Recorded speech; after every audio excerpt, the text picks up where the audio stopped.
जय श्री सीताराम। बालकांडे षट्षष्टितमः सर्गः। इस सर्ग में राजा जनक का विश्वामित्र और राम लक्ष्मण का सत्कार करके उन्हें अपने यहाँ रखे हुए धनुष का परिचय देना और धनुष चढ़ा देने पर श्री राम के साथ उनके ब्याह का निश्चय प्रकट करने का वर्णन है। अब कथा। तदंतर दूसरे दिन निर्मल प्रभात काल आने पर धर्मात्मा राजा जनक ने अपना नित्य नियम पूरा करके श्री राम और लक्ष्मण सहित महात्मा विश्वामित्र को बुलाया और शास्त्रीय विधि के अनुसार मुनि तथा उन दोनों महामनस्वी राजकुमारों का पूजन करके इस प्रकार कहा। भगवान, आपका स्वागत है। निष्पाप महर्षि, आप मुझे आज्ञा दीजिए, मैं आपकी क्या सेवा करूं, क्योंकि मैं आपका आज्ञापालक हूं।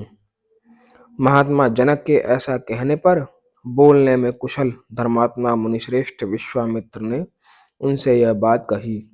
महाराज, राजा दशरथ के दोनों पुत्र विश्वविख्यात क्षत्रिय वीर हैं और आपके यहाँ जो यह श्रेष्ठ धनुष रखा है उसे देखने की इच्छा रखते हैं। आपका कल्याण हो, वह धनुष इन्हें दिखा दीजिए, इससे इनकी इच्छा पूरी हो जाएगी।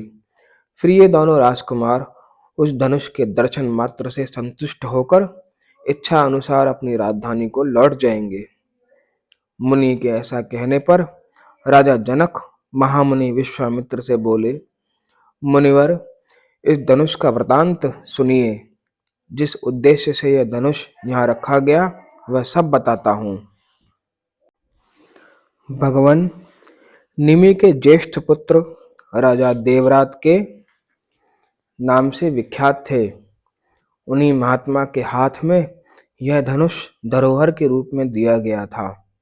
कहते हैं, पूर्व काल में दक्ष यज्ञ विध्वंस के समय परम पराक्रमी भगवान शंकर ने खेल खेल में ही रोषपूर्वक इस धनुष को उठाकर यज्ञ विध्वंस के पश्चात देवताओं से कहा, देवगण, मैं यज्ञ में भाग प्राप्त करना चाहता था, किंतु तुम लोगों ने नहीं दिया, इसीलिए इस धनुष से मैं तुम सब लोगों के परम पूजनीय श्रेष्ठ अंग मस्तक काट डालूंगा। मुनिश्रेष्ठ यह सुनकर संपूर्ण देवता उदास हो गए और स्तुति के द्वारा देवादिदेव महादेव जी को प्रसन्न करने लगे। अंत में उन पर भगवान शिव प्रसन्न हो गए। प्रसन्न होकर उन्होंने उन सब महामनस्वी देवताओं को यह धनुष अर्पण कर दिया। वही ये देवादिदेव महात्मा भगवान शंकर का धनुष रत्न है, जो मेरे पूर्वज महाराज देवरात के पास धरोहर के रूप में रखा गया था। एक दिन मैं यज्ञ के लिए भूमि शोधन करते समय खेत में हल चला रहा था। उसी समय हल के अग्रभाग से जोती गई भूमि, जिसे हराई या सीता कहते हैं, से एक कन्या प्रकट हुई। सीता यानी हल द्वारा खींची गई रेखा से उत्पन्न होने के कारण उसका नाम सीता रखा गया। पृथ्वी से प्रकट हुई वह मेरी कन्या क्रमशः बढ़कर सयानी हुई। अपनी इस अयोनिजा कन्या के विषय में मैंने यह निश्चय किया कि जो अपने पराक्रम से इस धनुष को चढ़ा देगा उसी के साथ मैं इसका ब्याह करूंगा।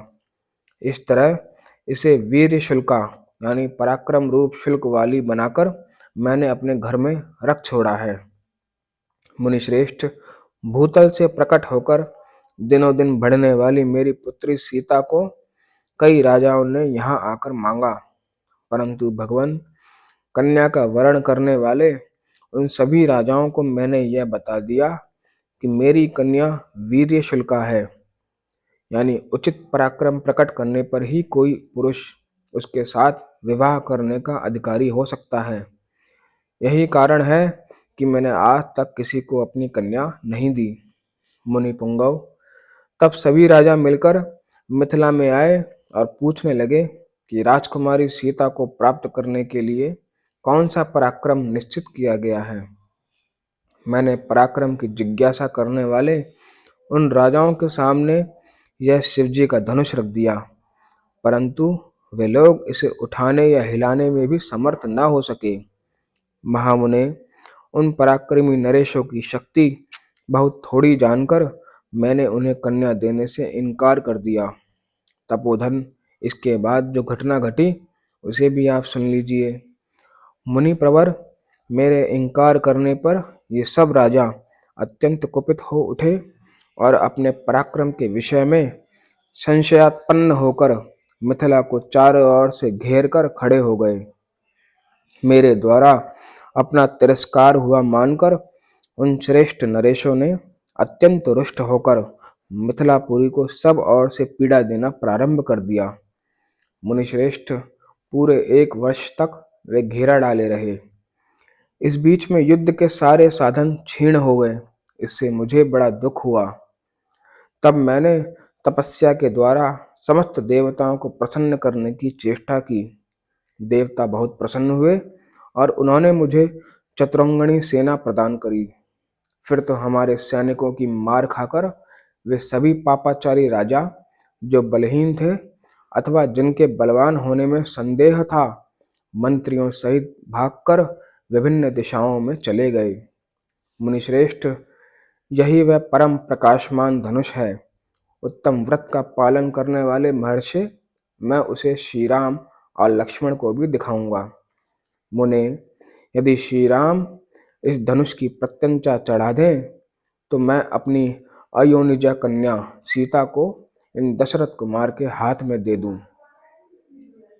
इस प्रकार श्री वाल्मीकि निर्मित आर्ष रामायण आदि काव्य के बालकांड में 66वां सर्ग पूरा हुआ। धन्यवाद।